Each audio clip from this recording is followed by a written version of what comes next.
8वें दिन राजा भोज पुनः राज दरबार में सिंहासन पर बैठने के लिए पहुंचे। तभी 32 पुतलियों में से एक 8वीं पुतली पुष्पवती जागृत हो गई और बोली, ठहरो राजन, अभी तुम इस सिंहासन पर बैठने के योग्य नहीं हुए हो। अगर तुम मानते हो कि तुम भी राजा विक्रमादित्य की तरह महान हो तो अवश्य बैठ सकते हो, पर पहले अपना आत्म मूल्यांकन करो। सुनो, मैं तुम्हें राजा विक्रम की कथा सुनाती हूँ। एक दिन राजा विक्रमादित्य के दरबार में एक बढ़ई आया। उसने राजा को काठ का एक घोड़ा दिखाया और कहा कि यह ना कुछ खाता है ना कुछ पीता है और जहाँ चाहो वहाँ ले जाता है। राजा ने उसी समय दीवान को बुलाकर 1 लाख रुपए उसे देने को कहा। दीवान बोला, यह तो काठ का है और इसमें इतने दाम भी नहीं है। राजा ने गुस्से से कहा, 2 लाख रुपए दो। दीवान चुप रह गया। रुपए दे दिए। रुपए लेकर बढ़ई चलता बना, पर चलते चलते कह गया कि इस घोड़े पे एड़ लगाना, कोड़ा मत मारना। एक दिन राजा ने उस पर सवारी की, पर वह बढ़ई की बात भूल गए और घोड़े पर कोड़ा जमा दिया। कोड़ा लगना था कि घोड़ा हवा से बातें करने लगा और समुद्र पार ले जाकर उन्हें जंगल में एक पेड़ पर गिरा दिया। लुढ़कते हुए राजा नीचे गिरे। संभलने पर उठे और चलते चलते एक ऐसे बीहड़ वन में पहुंचे कि निकलना मुश्किल हो गया। जैसे तैसे वे वहां से निकले। उस दिन वे 7 कोस चलकर एक घने जंगल में पहुंचे, जहां हाथ तक नहीं सूझ रहा था। चारों तरफ शेर और चीते के दहाड़ने की आवाजें थीं। राजा घबराए, रास्ता दिख नहीं रहा था। आखिरकार 15 दिन भटकने के बाद वह एक ऐसी जगह पहुंचे जहां एक मकान था। उसके बाहर एक ऊंचा पेड़ और 2 कुएं थे। पेड़ पर एक बंदरिया थी। वह कभी नीचे आती तो कभी ऊपर चढ़ती। राजा पेड़ पर चढ़ गए और छिपकर सब हाल देखने लगे। दोपहर होने पर एक यति वहां पर आया। उसने बाईं तरफ के कुएं से एक चुल्लू पानी लिया और उस बंदरिया पर छिड़क दिया। वह तुरंत एक बड़ी ही सुंदर स्त्री बन गई। यति पहर भर उसके साथ रहा, फिर दूसरे कुएं से पानी खींचकर उस पर डाला कि वह फिर बंदरिया बन गई।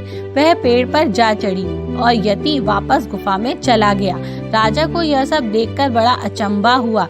यति के जाने पर उसने भी ऐसा ही किया। पानी पड़ते ही बंदरिया सुंदर स्त्री बन गई। राजा ने जब प्रेम से उसकी तरफ देखा तो वह बोली, हमारी तरफ ऐसे मत देखो, हम तपस्वी हैं, शाप दे देंगे तो तुम जलकर भस्म हो जाओगे। राजा बोले, मेरा नाम विक्रमादित्य है, मेरा कोई कुछ नहीं बिगाड़ सकता। राजा का नाम सुनते ही वह उसके चरणों में गिर पड़ी और बोली, हे महाराज, तुम अभी यहाँ से चले जाओ, नहीं तो यति आ जाएगा और हम दोनों को शाप देकर भस्म कर देगा।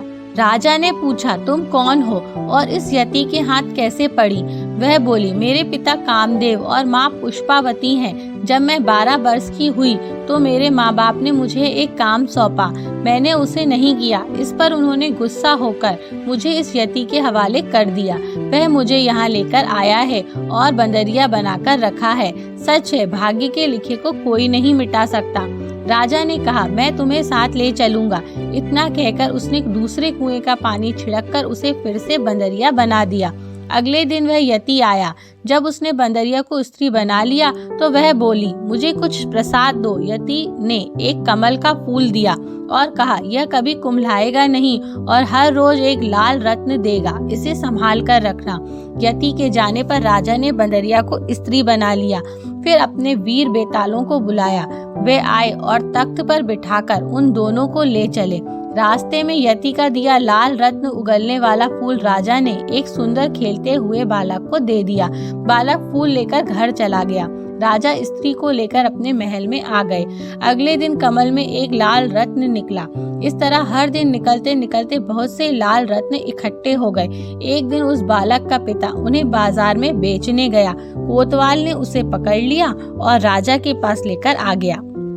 लड़के के पिता ने राजा को सब हाल ठीक ठीक कह सुनाया और बताया कि उसे नहीं पता यह फूल बालक के पास कहाँ से आया, लेकिन हर दिन इसमें से रत्न निकलता है।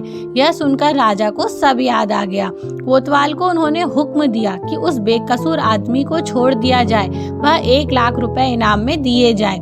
इतना कहकर पुत्री पुष्पवती बोली, हे राजन, जो विक्रमादित्य जैसा दानी और न्यायी हो वही इस सिंहासन पर बैठ सकता है। इतना कहकर 8वीं पुतली भी उड़ गई तथा राजा भोज फिर से विचारों में खो गए।